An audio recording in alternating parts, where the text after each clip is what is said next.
اهلا بيكم، معاكم اسلام خالد، والكلام على ايه؟ النهارده يا جماعه فكره الفيديو مختلفه تماما. انا وابن عمي هنعمل فلوج واحنا بنتجول او بنتمشى كده في الشوارع اللي في المنطقه الريفيه او المحافظه اللي انا فيها. المهم يا جماعه هناخدكم جوله معانا، ويلا بينا نشوف هنعمل ايه.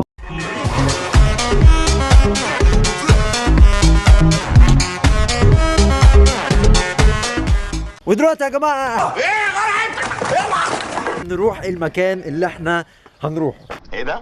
بس يعني هو مكان جامد جدا، هو مكان كده بيبيع شاورما، مطعم بتاع شاورما، مطعم شامي. فيلا بينا نروح المكان.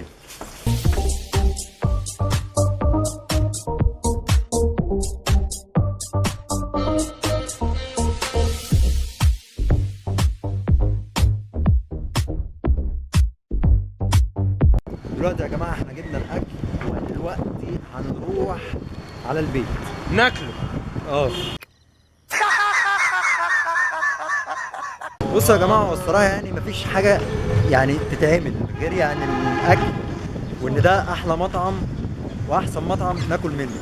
فجبنا من عنده الشاورما، فما لقيناش حاجه لان كل المحلات شبه قافله. وقلنا ايه، ان احنا نجيب الاكل ونروح نكمل بقى بقيه المواقف اللي قابلتنا، عشان ما كانش هينفع نصور وكده، عشان الناس بقى والتصاريح بقى، معاك تصريح بقى تصوير وكده. فايه، هنحكي لكم المواقف اللي قابلتنا لما نروح.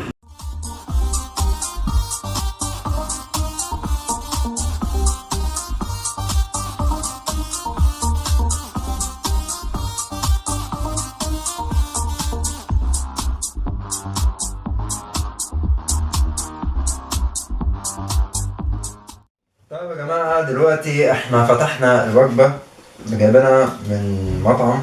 هو الصراحة يعني مطعم جامد، مطعم جامد، وبسم الله ما شاء الله عامل اللي عليه والزيادة. تومية وصوص سبايسي. ايه الطعابة والحلاوة دي اقسم بالله. وعيش مش عارف ايه ده، بس يعني والله ما عارف اقول ايه. ايه القرف ده يا جدعان، في ايه؟ وخمس بطاطسيات بالعدد. البساطة البساطة يا عيني على البساطة. ندوق بقى الشاورما. انت عارف ان انا كان نفسي والله العظيم الفيديو يبقى فيه يخرب بيت كوبرو بجد. بيت كوبرو ايه ده؟ نجرب كده. حرق. يا لهوي، ايه شطة. فين اسراء؟ انت يا ابني هتوحوحني في كل حاجه. لا لا لا لا لا. هي الشاورما حلوة، بس يعني ليه يعني 6 بطاطسيات بالعدد؟ يعني مش فاهم. يعني انا لو رحت قلت لامي اعملي لي وجبة شاورما، يعني هتعمل لي الشاورما مظبوطة، وهتعمل لي العيش ده على الاقل محمص، لان انا مش عارف العيش ده محطوط فيه ايه، بواقي بيتزا دي ولا ايه؟ طيب. وبطاطس محطوط بالعدد ليه؟ يعني ايه ده يعني؟ معلش بقى يا جماعه، عشان انا عايز 600 والله، مش عايز الشطه، لان انا عندي مشكله مع الشطه.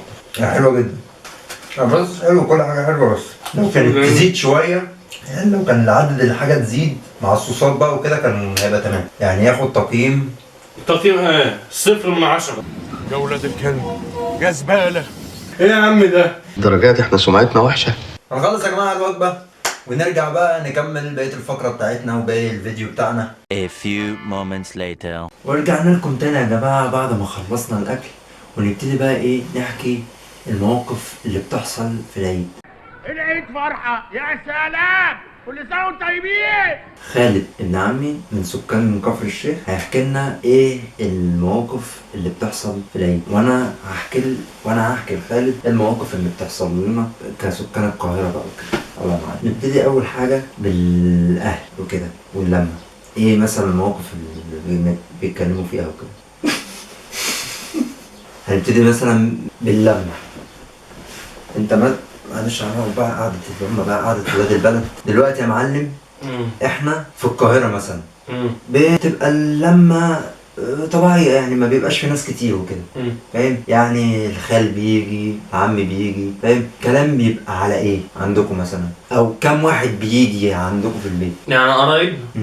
اللي هما كام واحد؟ لا انا الصراحه ما عدتش. ما بعدش يا جيمي. يعني انا قعدت بمناسبة ان احنا كنا في العيد اصلا، فلقيت كتيبة قاعدة تحت 10.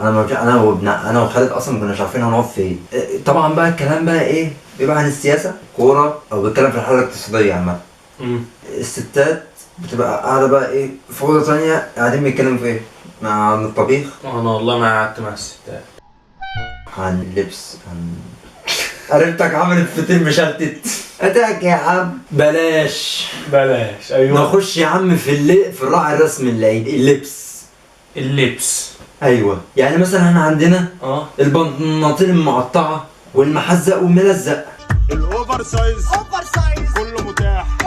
ايوه. بالنسبه للبنات عندنا عندكم انتوا بقى محزق وملزق وكده ولا؟ لا، عبايات سودا. عبايات سودا. احب الموزه بنقطتين. نيجي بقى لموضوعنا تاني. ولاد بقى بيلبسوا فاهم قمصان، بناطيل بقى فاهم مقطعه وحاجات بقى كده، اللي هو بقى ايه عشان تبقى شبح سلسلي كده. تمام؟ عندكم بقى نفس الكلام؟ لا، انا زي ما انت شايف اهو انا لابس ايه. ده البنطلون اللي على فكره اللي انا لابسه. انا عايز اقول لكم على حاجه يا جماعه، ان في السنه اللي فاتت انا وخالد نزلنا في مره، كنا بنلف في منطقه كده اسمها الوحال، حاجه عامله زي المركز كده. المكان ده بيبقى فيه كل حاجه بيختلف عن العزبه بيبقى فيها اماكن دكان يعني بيتباع فيها حاجات بسيطه، حاجات برضو بتيجي من المركز بس قليله قوي. الوحال ده بقى ايه، هو المركز نفسه، يعني بيتباع بقى فيه كل حاجه بقى، المطاعم واماكن اللي بيتباع فيها الحلويات بتاع العصير، كل حاجه زي كده. بس يعني حظنا السيء ان احنا لما رحنا مكان كانت الدنيا زحمه قوي، وانا الصراحه انا وابن عمي ما بنحبش الزحمه، بنتخانق لما نروح الزحمه. فمره في السنه اللي فاتت لما رحنا لقينا كل الناس، او بمعنى صح الولاد بالذات، هم كانوا لابسين قمصان وبناطيل سودا. خدت بالك انت؟ خدت بالك؟ والبنات كمان كانوا لابسين اللي هم طقم موحد. والنبي ارجع ورا بس شويه. ايوه بس كده. تمام؟ ونيجي بقى لحاجه تانية بقى، الملاهي. ايه الملاهي بقى اللي عندكم؟ مفيش ملاهي عندنا. هي مرجيحه معموله بحبلين، ناس بتقعد وناس يعني تقعد اللي هو تعمل عشان يمشوا دنيتهم. احنا بقى الملاهي عندنا يا معلم بقى بتبقى ايه، زحمه. عارف انت بقى الدوده والمناخوليا والحاجات دي بتبقى زحمه، بالذات في العيد. يعني في الوقت العادي ممكن مثلا يوم جمعه كده ولا حاجه، في الايام العاديه يعني يوم جمعه مثلا ولا حاجه تلاقيها زحمه، لكن الايام العاديه لا تلاقيها مفيش ايه غير كل فين وفين. يعني فاكر لما رحنا ملاهي في القاهره؟ ده كان يوم ابن لذيذ. يوم العظيم يا ابني، فضلنا واقفين طابور عشان نركب العربيات اللي هي بالكهرباء دي. يا لهوي، انا ما بحبش الزحمه والله العظيم، ما بحبهاش. طيب نخش في حاجه ثالثه بقى، في تفاصيل العيد. كحك، بسكويت.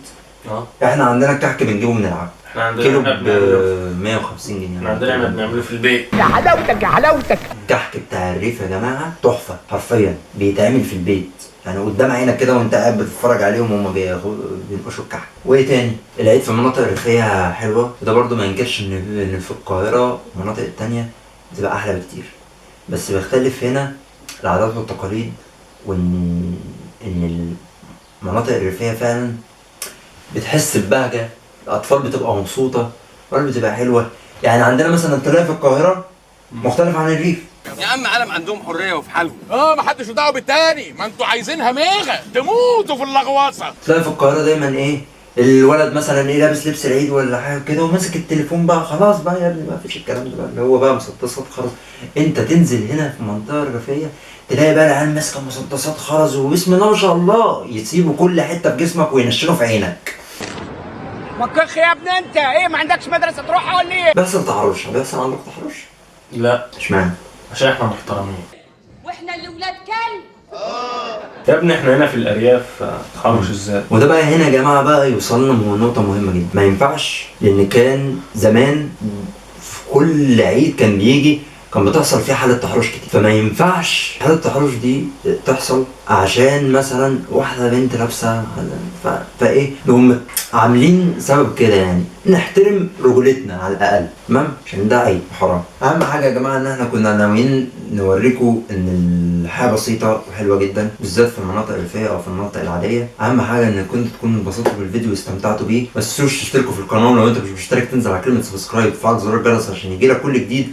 تنساش اللايك والشير والكومنت، وما تنساش تشاركنا رايكم في التعليقات كده، وتقولوا لنا حصل لكم ايه في عيد السنه دي. نعتذر عن الاسبوع اللي فات، وان شاء الله الايام اللي جايه يبقى فيها فيديوهات اكتر وافكار جديده وحاجات كده. بس احنا محتاجين الدعم واللايك والشير والكومنت عشان ورايكم طبعا، عشان يزودنا ان احنا نعمل فيديوهات اكتر ونتحمس مع بعضينا وكده. واخر حاجه نقولها، والكلام على ايه؟